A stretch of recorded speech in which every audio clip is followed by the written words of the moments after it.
The master Prakash classes YouTube channel आप सभी लोगों का स्वागत करता है। तो शाम के 7 बज चुके हैं और रोज हम लोग शाम को 7 बजे आपकी आगामी परीक्षाएं उत्तर प्रदेश में यूपी टेट और सुपर टेट इन दोनों परीक्षाओं के लिए गणित के प्रैक्टिस सेट को सॉल्व करते हैं। और आज का हमारा जो प्रैक्टिस सेट है वो टोटल 71 नंबर का प्रैक्टिस सेट है। आप लोगों ने अगर इससे पहले की प्रैक्टिस सेट नहीं देखे हैं तो जाकर देख लीजिएगा।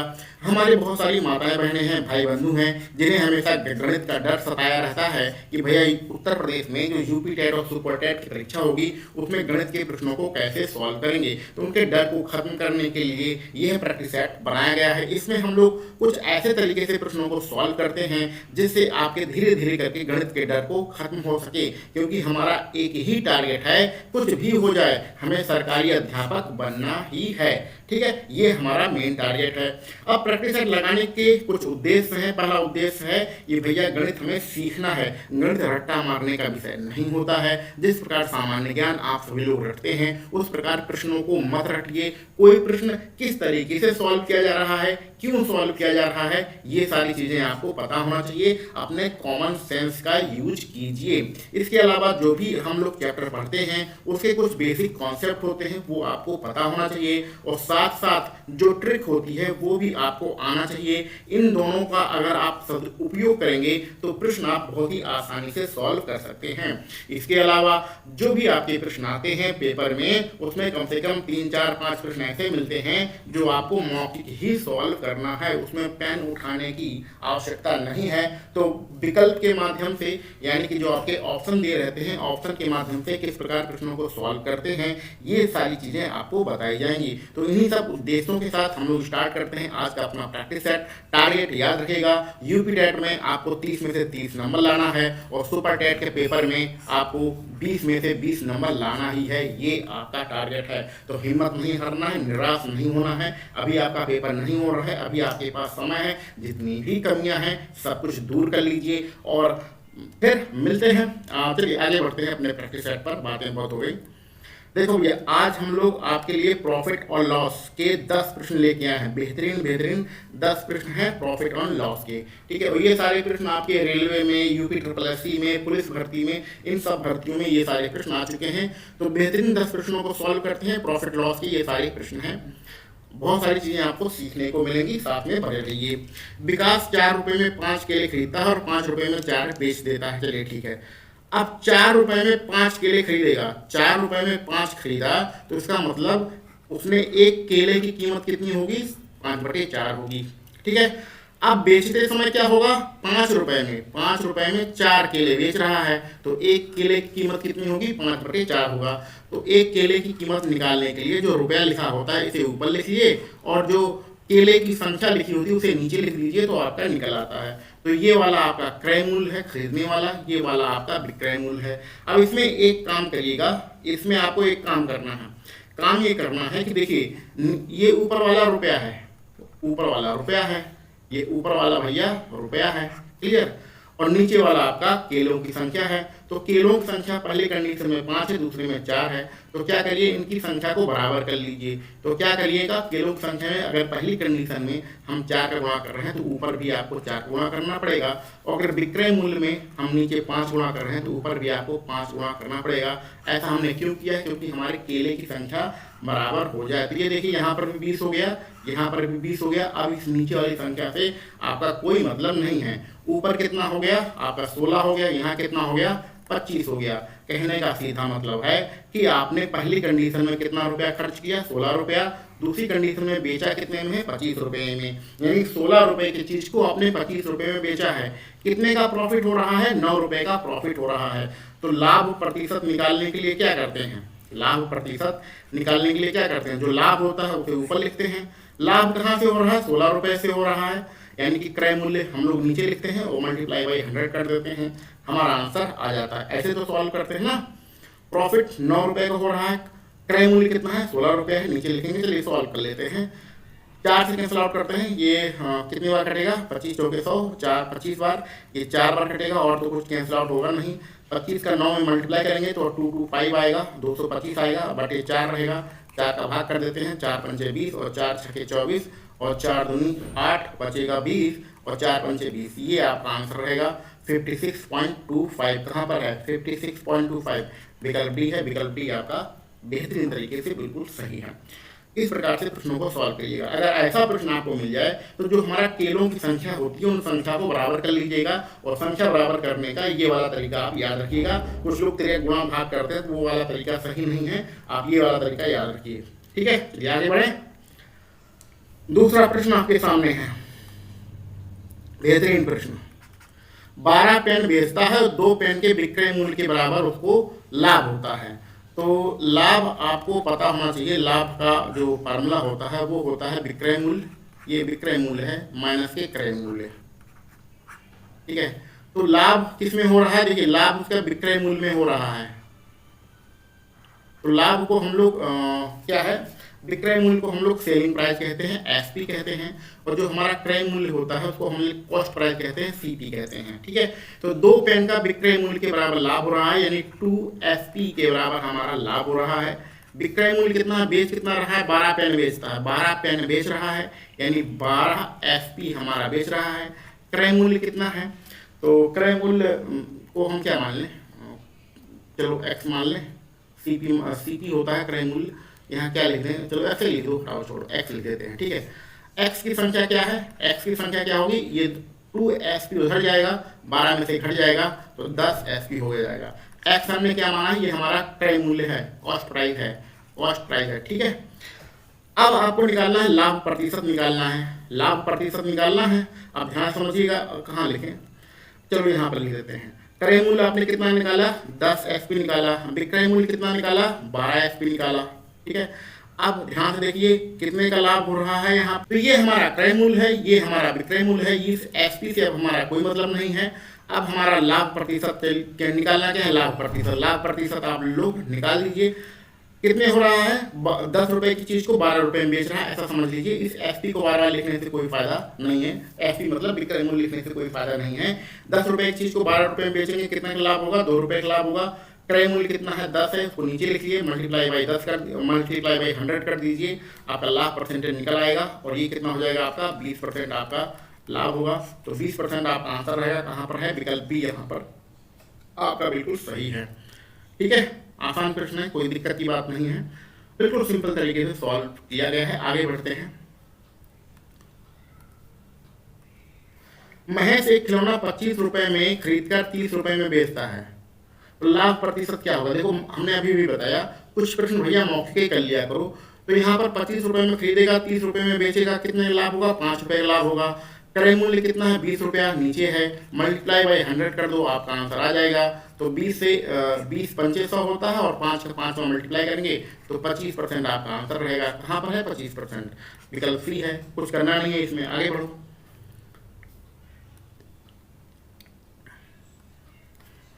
आगे बढ़े, चौथे प्रश्न पे आ चुके हैं हम लोग। चौथा प्रश्न आप सभी लोग देख लीजिए। 144 पेंसिल 22.5 रुपए प्रति दर्जन के दर से खरीदी, तो ये 144 जो दिया गया है ये आपका फालतू, इससे हमारा कोई मतलब नहीं है। ठीक है, यदि प्रत्येक पेंसिल उसने 2.25 रुपए में बेची, यानी कि हमारा जो सेलिंग प्राइस है, विक्रय मूल्य है, वो 2.25 रुपया है। ठीक है, अब हमें क्रय मूल्य निकालना है, यानी कॉस्ट प्राइस हमें निकालना है। ध्यान समझिएगा, तभी हमारा लाभ निकल के आएगा। तो 22.5 जो है वो प्रति दर्जन, एक दर्जन में 12 होती हैं, तो 12 पेंसिल वो 22.5 रुपए में खरीदा है उसने, तो 22.50 रुपए में उसने 12 पेंसिल खरीदी है। तो एक पेंसिल की अगर कीमत निकालना हो तो 12 का हमें भाग देना पड़ेगा। तो चलिए भाग हम लोग दे देते हैं, 12 कम 12 हो जाएगा 10, हो जाएगा 115, और कितना फिर कितना 12 9 108 होता है। हाँ, अच्छा इसमें भाग करें कि रहने दें?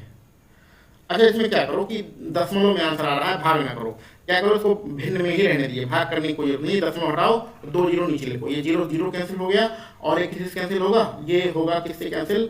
4 किससे कैंसिल होगा? ये 4 से कैंसिल होगा। हाँ, तो यहाँ हो जाएगा 4 के 12, और नीचे रहेगा 30, और ऊपर हो जाएगा कितना?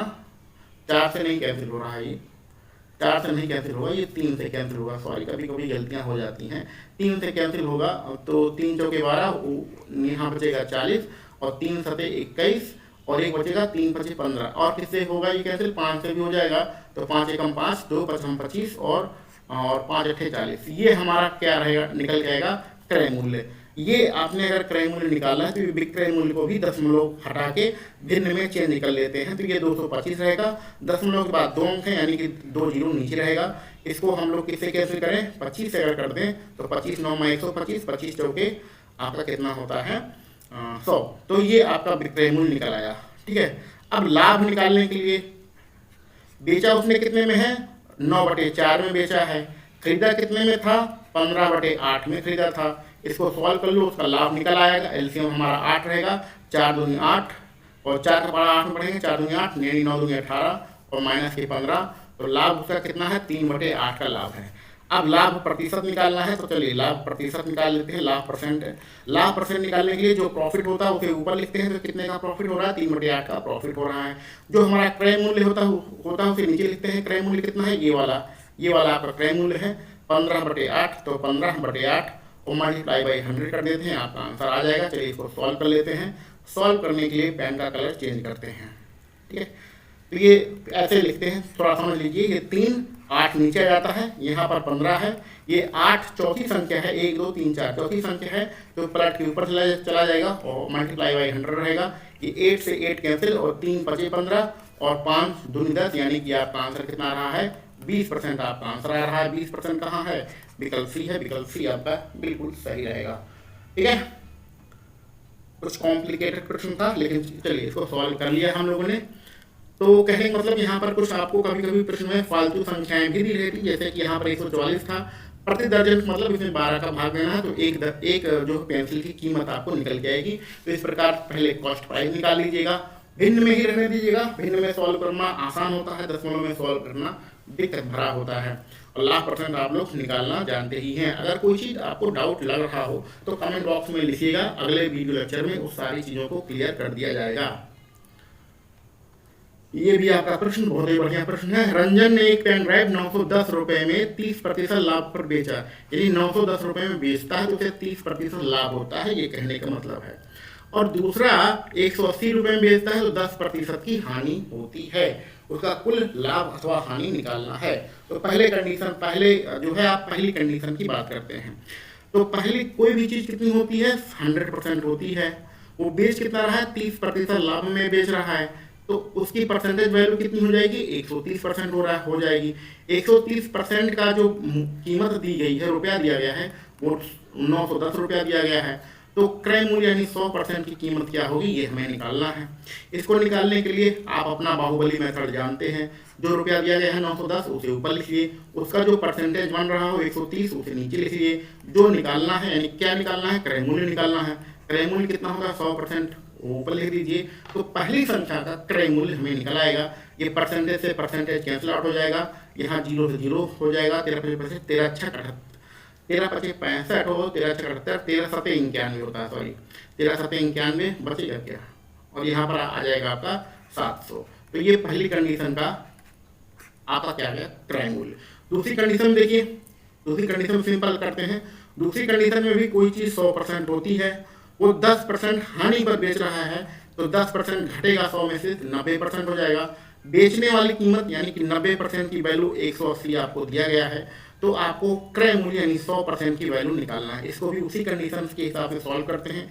जो रुपया दिया गया है उसे आप लिख लीजिए, इसकी जो परसेंटेज वैल्यू है उसे नीचे लिखिए यानी 90%, और जो निकालना है यानी क्रय मूल्य निकालना है, 100% की वैल्यू निकालना है, उसे गुणा कर दीजिए, आपका आंसर आ जाएगा। ये 90 दूनी आपका 180 होता है और 2 ये 2 जीरो यहाँ पर है, तो आपका कितना हो जाएगा, 200 रुपया। ठीक है, पेन थोड़ा सा लैग कर रहा है। तो अब आपको कुल लाभ अथवा कुल हानि निकालना है। ठीक है, तो यहाँ पर कहाँ पर लिखें, पेन का कलर चेंज करते हैं। देखो क्रय मूल्य, देखो यह भैया क्रय मूल्य, तो पहली कंडीशन का क्रय मूल्य आपका 700 रुपया है, दूसरी कंडीशन का क्रय मूल्य आपका 200 रुपया है। कुल क्रय मूल्य कितना हो गया, 900 रुपया हो गया। आगे देखते हैं, पेन में तो क्या दिक्कत आ रही है पता नहीं चलता है। इस पावर पॉइंट में कुछ सेटिंग गड़बड़ है, उस सेटिंग को हम सही नहीं कर पा रहे हैं। विक्रय मूल्य देखते हैं। पहली कंडीशन का विक्रय मूल्य 910 रुपया है, दूसरी कंडीशन का विक्रय मूल्य 180 रुपया है, यानी कि 910 और प्लस के 180। ठीक है, ये आपका रुपया है। तो इसको जोड़ देते हैं, 900 में जब 100 जोड़ेंगे तो 1000 होगा और ये 90 हो जाएगा, यानी 1090 आएगा। तो स्वाभाविक सी बात है, लाभ हो रहा है, लाभ परसेंटेज निकाल दो। तो टोटल हमारा क्रय मूल्य 900 रुपया है, टोटल हमारा विक्रय मूल्य यानी बेचने वाला जो कीमत है वो 1090 है। तो कितने का लाभ हो रहा है? 900 रुपये की चीज को 1090 में बेचोगे तो 190 रुपये का लाभ होगा। लाभ कहाँ से होता है? क्रय मूल्य से, यानी 900 नीचे रहेगा और मल्टीप्लाई बाई 100 कर देंगे तो आपका परसेंटेज में आंसर आ जाएगा। ये 2 जीरो से 2 जीरो यहाँ पर कैंसिल आउट कर दो और इसको आप सॉल्व कर लीजिएगा। चलिए कर देते हैं। तो 9 से इसे काटना है, 9 दूनी 18 बचेगा, 18 होगा, 1 बचेगा, 9 एकम 9, फिर 9 कम 9, फिर 9 एकम 9, यानी कि 21.11 कहाँ पर है? विकल्प डी आपका यहाँ पर बिल्कुल सही रहेगा। ठीक, आसान प्रश्न है, थोड़ा सा कैलकुलेशन करना पड़ा है इसमें, लेकिन आप लोग अगर कॉपी पेन पे सॉल्व करेंगे तो जल्दी ही आपका सॉल्व हो जाएगा। बेहतरीन प्रश्न आपके सामने है, एक बार ध्यान से पढ़ लीजिए। एक दूध वाला एक डेयरी में 800 रुपए में 25 लीटर दूध खरीदता है, यानी कि अगर क्रय मूल्य की बात करें, कॉस्ट प्राइस की बात करें, तो 800 रुपए में 25 लीटर खरीदता है, यानी कि 1 लीटर की अगर हमें कीमत निकालनी हो तो 25 का भाग करना पड़ेगा। तो चलिए कर लेते हैं, 25 के 75 और 5 25 दूनी 50, यानी कि 32 रुपया उसकी कॉस्ट प्राइस है। बेचता कितने में है? बेचता है 33 रुपये में, यानी सेलिंग प्राइस कितनी है भैया उसकी? 33.50। ठीक है, तो लाभ हानि निकालना है। तो 32 रुपए की चीज को 33.5 रुपए में बेचोगे तो लाभ कितने का होगा? लाभ आपका 1.5 रुपए का होगा। लाभ आपका 1.5 रुपए का होगा ना, 1.50 रुपए का होगा। 32 रुपए की चीज को 33.5 बेचना है, घटा दो, 1.5 का होगा। लाभ कहाँ से होता है? क्रय मूल्य का, क्रय मूल्य से होता है, यानी 32 नीचे रहेगा, मल्टीप्लाई बाई 100 कर दो, आपका आंसर आ जाएगा। ये दशमलव हटाओ, दशमलव के बाद 2 अंक है, 2 जीरो नीचे लगा दो, ये 2 जीरो हो गए हमारे भाई कैंसिल। और कुछ कैंसिल होगा? और क्या कैंसिल होने वाला है? 4 से नहीं, इसको कैंसिल करते हैं। चलो हटाओ, छोड़ो, भाग की क्या करना है? भाग करना है, 2 का पहले पढ़ा पढ़ते हैं। तो ये नीचे जाएगा 16 बार और ऊपर जाएगा कितना? 2 7 14, 2 5 10। अब 16 का पढ़ा पढ़ दो, 16 का पढ़ा पढ़ेंगे तो कितनी बार जाएगा? 4.68। तो 4.68 हमारा जाएगा। इस देखिए दूसरी संख्या 8 है, जब 8 5 से ज़्यादा होता है और जो 8 वाली गिनती है 5 से ज़्यादा है, तो यानी इसका आंसर आएगा तो उसके आगे वाली गिनती में 1 जुड़ जाता है। ये तो हमें पता है ना। तो इसका इसमें बताया गया है दशमलव के 1 अंक तक निकालना है, तो इसका एग्जैक्ट जो आंसर आएगा वो आएगा 4.7%। ठीक है, तो क्लियर है, कोई दिक्कत की बात है नहीं, गुणा भाग करना था और इसमें कुछ है नहीं। चलो आगे बढ़ते हैं। ये भी प्रश्न आपका आसान है। 12 वस्तुओं का क्रय मूल्य 80 वस्तुओं के विक्रय मूल्य के बराबर है। तो कहने का सीधा मतलब है कि क्रय मूल्य को हम लोग कॉस्ट प्राइस मान लेते हैं। तो 120 का जो कॉस्ट प्राइस है वो 80 के सेलिंग प्राइस के बराबर है, ये हमें निकालना है। तो हमें यहाँ पर अनुपात फ्रैक्शन में निकालना क्या है? सेलिंग प्राइस बटे कॉस्ट प्राइस, ये हमें निकालना है। तो कॉस्ट प्राइस को हम सेलिंग प्राइस के नीचे ले आए हैं, तो पहले इसको कैंसिल कर लेते हैं। इस अगर 40 से कैंसिल करेंगे, 40 दूनी 80 और 40 न्याई आपका 120 होता है। ठीक है, तो यहाँ पर कितना है? 3 और 2 को 3 के नीचे ले जाओ तो ये हो जाएगा आपका समीकरण बन जाएगा। तो सेलिंग प्राइस के सामने क्या लिखा है? सेलिंग प्राइस के सामने 3 लिखा है, कॉस्ट प्राइस के सामने 2 लिखा है, यानी सेलिंग प्राइस की जो वैल्यू है 3 रुपया है और कॉस्ट प्राइस यानी कि क्रय मूल्य की वैल्यू 2 रुपया है। तो कॉस्ट प्राइस यानी क्रय मूल्य, सेलिंग प्राइस यानी कि विक्रय मूल्य। तो 2 रुपए की चीज को 3 रुपए में बेच रहा है, तो लाभ कितने का हो रहा है? 1 रुपए का हो रहा है। तो हमें लाभ परसेंट निकालना है। तो लाभ परसेंटेज निकालने के लिए सब फॉर्मूला तो आप जानते होंगे। तो लाभ प्रतिशत निकालने के लिए जो लाभ हो रहा है उसे ऊपर लिखिए। कितने का लाभ हो रहा है? 1 रुपए का। कहाँ से हो रहा है? 2 रुपए से हो रहा है, क्योंकि कॉस्ट प्राइस हमारा 2 रुपया है और मल्टीप्लाई 100 कर दीजिए, आपका आंसर आ जाएगा। कितना आएगा भैया? 50%। कहाँ पर है 50%? विकल्प सी में है। विकल्प सी आपका यहाँ पर बिल्कुल सही है। बहुत ही बेहतरीन प्रश्न है लाभ और हानि के, इनको ध्यान से देखिए और उनको सॉल्व करिए। बहुत ही मजेदार प्रश्न है। ऐसे ही प्रश्न आपको सुपर टेट की परीक्षा में मिलेंगे। 8वें नंबर पे बढ़ते हैं। कुछ प्रश्न आपको घुमा फिरा के दिए रहते हैं। जब घुमा फिरा के प्रश्न आ जाता है ना, तो बहुत सारे बच्चे घूमते रहते हैं, लेकिन हमें घूमना नहीं है, हमें बिल्कुल सिंपल तरीके से सॉल्व करना है। जैसे कि ये प्रश्न आपके सामने है, यदि क्रय मूल्य विक्रय मूल्य का 35% है, यानी कि जो क्रय मूल्य है वह विक्रय मूल्य का 35% है, ठीक है। तो यानी कि यह एक हमारा कॉस्ट प्राइस होता है, एक हमारा सेलिंग प्राइस होता है, क्लियर। तो अगर हम लोग सेलिंग प्राइस को 100% मान लें, तो सेलिंग प्राइस यानी कि विक्रय मूल्य का 35% क्रय मूल्य है। क्रय मूल्य कितना है? विक्रय मूल्य का 35% है। तो अगर विक्रय मूल्य हमने 100% माना है, तो क्रय मूल्य कितना होगा? 35% होगा। अब इसको अगर रुपए में मान लेते हैं, अगर रुपए में हम ये सारी चीजें माने, तो क्रय मूल्य को क्रय मूल्य नहीं, विक्रय मूल्य, विक्रय मूल्य को अगर हम 100 रुपया मान लेते हैं, तो हमारा क्रय मूल्य कितना हो जाएगा? 35 रुपया हो जाएगा। क्लियर? ये बात समझ में आ रहा है? यही इस प्रश्न का मतलब है। अगर इस प्रश्न का आप मतलब समझ जाते हैं तो बहुत ही आसान प्रश्न हो जाता है। अब ध्यान से देखिए, फायदा हो रहा है कि नुकसान हो रहा है? भाई 35 रुपए की चीज को 100 रुपए में बेच रहा है, तो फायदा ही तो हो रहा है। कितने रुपए का फायदा हो रहा है? 65 रुपए का फायदा हो रहा है। तो लाभ प्रतिशत निकालने के लिए आप क्या करते हैं? जो फायदा होता है उसे ऊपर लिखते हैं। फायदा कहाँ से हो रहा है? 35 रुपए से हो रहा है, यानी क्रय मूल्य से हो रहा है। क्रय मूल्य नीचे लिखेंगे, मल्टीप्लाई बाई 100 कर देंगे, आपका आंसर आ जाएगा। ठीक है, चलिए करते हैं इसको। 5 से कैंसिल करते हैं, 5 7 35 और 5 1 5, 5 गए 15, और कुछ कैंसिल होने वाला नहीं है। एक यहाँ 2 जीरो रहेगा, यहाँ 7 रहेगा, 7 से इसे कैंसिल आउट कर लो, पहाड़ा पढ़ लीजिएगा, तो 185.71 ये वाला आपका विकल्प सी आपका बिल्कुल सही रहेगा। बहुत आसान प्रश्न है, बशर्ते समझने का इसमें से थोड़ा सा फेर है। भैया सुपर टेट और यूपी टेट हम दोनों लोगों को क्वालिफाई करके बिल्कुल सरकारी नौकरी ले ही लेना है। आपको जो भी गणित में दिक्कतें आ रही हो उसको कमेंट बॉक्स में जरूर लिखते चलिए, ठीक। अगला प्रश्न आपके सामने है, इसको कौन से तरीके से सॉल्व करें यही सोचना है। चलो आपको दूसरा एक बेहतरीन तरीका बताते हैं। यहाँ पर जो 1 रुपया लिखा है इसको भूल जाओ, यहाँ पर जो 1 रुपया लिखा है इसे भूल जाओ।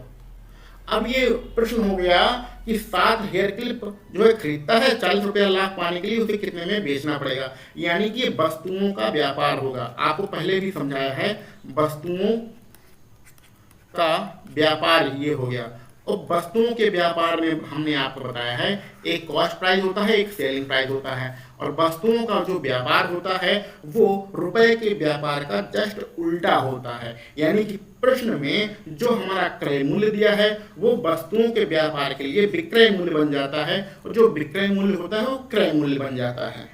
ठीक है, तो वस्तुओं का व्यापार रुपए के व्यापार का उल्टा होता है, यानी कॉस्ट प्राइस सेलिंग प्राइस बन जाता है, सेलिंग प्राइस कॉस्ट प्राइस बन जाता है। यानी कि प्रश्न में आपका दिया गया है 7 हेयर क्लिप खरीदता है, तो खरीदता है यानी देखने से लग रहा है कि कॉस्ट प्राइस है, लेकिन हमने बताया है कि रुपया अगर हटा दोगे तो ये वस्तुओं का व्यापार बन जाएगा, इसमें रुपया है ये नहीं है। 7 हेयर क्लिप खरीदता है, 40% का लाभ लेता है, तो उसने कितनी बेची ये आपको निकालना है। तो ये वस्तुओं का व्यापार हो गया, रुपए की इसमें बातें नहीं हो रही है। वस्तुओं के व्यापार में क्रय मूल्य विक्रय मूल्य, विक्रय मूल्य क्रय मूल्य में कन्वर्ट हो जाता है। यानी प्रश्न में 7 हेयर क्लिप खरीदता है, तो हमें देखने से लग रहा होगा 7 हेयर खरीदना मतलब सेलिंग प्राइस, लेकिन हमें बताया ये बदल जाता है, तो ये हमारा कॉस्ट प्राइस हो जाएगा। यानी कि कॉस्ट प्राइस की वैल्यू 7 रहेगी। कितनी बेचता है, यानी बेचता है यानी सेलिंग प्राइस हमने बताया है, जो क्रय मूल्य विक्रय, विक्रय क्रय में कन्वर्ट हो जाएगा। तो ये हमें क्या निकालना है? बेचना, यानी कि बेचता है, सॉरी यहाँ पर हमने कुछ गलत कर दिया, ये गलत कर दिया भाई, ये भाई गलत हो गया जल्दी में, इसके लिए आप क्षमा करिए हमें, ये जल्दी में गलत हो गया।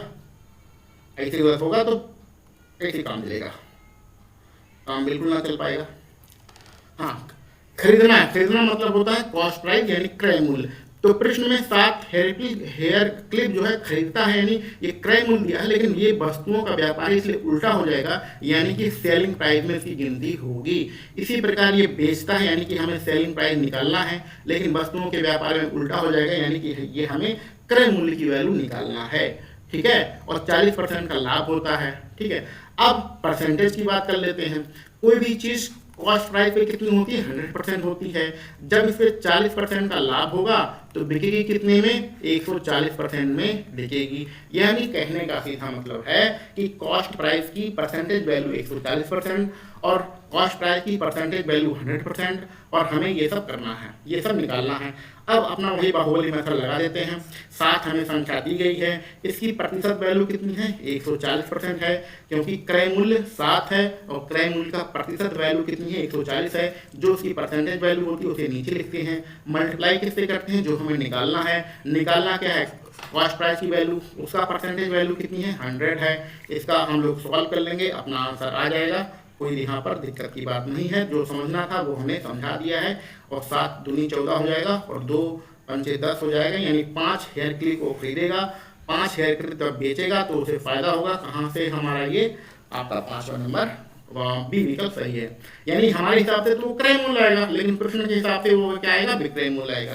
तो ये वस्तुओं का व्यापार होता है। अगर वस्तुओं का व्यापार आप समझ गए तो प्रश्न बहुत ही आसान है। अगर नहीं समझे हो तो ये गुणा भाग बहुत ज़्यादा करना पड़ता है। ठीक है, उम्मीद है ये मेथड आपको समझ में आ गया होगा। आगे बढ़ते हैं अगले तरीके पर, अगले प्रश्न पर। हाँ, रितेश एक पेन 20% लाभ पर 35 रुपए में बेचता है। एक आपका कॉस्ट प्राइस होता है, एक आपका सेलिंग प्राइस होता है। बेच कितने में रहा है, 35 रुपए में बेच रहा है। कॉस्ट प्राइस हमें नहीं पता है। लाभ कितना ले रहा है, 20% का लाभ ले रहा है। तो क्रय मूल्य हमेशा कितना होता है, 100% होता है। इस पर जब 20% का लाभ होगा तो विक्रय मूल्य प्रतिशत में कितना हो जाएगा, 120% हो जाएगा। यानी वही सारी चीज हमें निकालना है। पहले क्रय मूल्य निकाल लो। तो 36 रुपया हमें दिया गया है। 36 रुपए की परसेंटेज वैल्यू कितनी है, 120%। जो उसकी परसेंटेज वैल्यू होती है उसे आप नीचे लिख दीजिए। जो निकालना है, निकालना क्या है, क्रय मूल्य। क्रय मूल्य की परसेंटेज वैल्यू कितनी है, 100, उसका मल्टीप्लाई कर दीजिए तो हमारा क्रय मूल्य निकल आएगा। चलिए सॉल्व करने के लिए पेन का कलर चेंज करते हैं। ये परसेंटेज से परसेंटेज कट गया, 0 से 0 कट गया और 12 यहाँ 36 हो गया, यहाँ आ गया 30 रुपया। यानी इस पेन का जो क्रय मूल्य था वो 30 रुपया था। ठीक, अब अगली लाइन में क्या कह रहा है, यदि वह उसे 35 रुपए में बेचता है तो उसका कितना लाभ होगा। तो 30 रुपए की चीज को अगर 35 रुपए में बेचेगा तो कितने रुपए का लाभ होगा, 3 रुपए का लाभ होगा। कहाँ से होगा, क्रय मूल्य से होगा।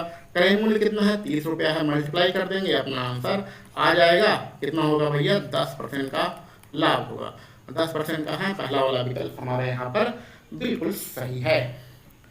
तो आज हम लोगों ने उत्तर प्रदेश में यूपी टेट और सुपर टेट इन दोनों परीक्षाओं के लिए जो प्रॉफिट लॉस के प्रश्न सॉल्व किए हैं वो आपके रेलवे में, यूपी SSC में, पुलिस भर्ती में, इन सारी परीक्षाओं में आए हुए प्रश्न हैं। बहुत ही बेहतरीन प्रश्न हैं ये। आप सभी लोग इन प्रश्नों को सॉल्व कीजिए, बहुत ही अच्छे लगेंगे।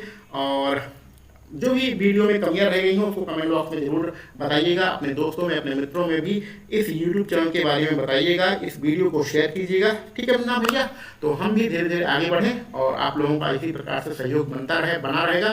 तो हम भी आपका बिल्कुल साथ देते रहेंगे। गणित की जितनी भी प्रॉब्लम होगी सब कुछ आप हमें बताइए, सारी प्रॉब्लम हम आपकी दूर करेंगे। चलिए मिलते हैं अगले किसी वीडियो लेक्चर में। आप सभी लोगों को वीडियो देखने के लिए बहुत बहुत धन्यवाद।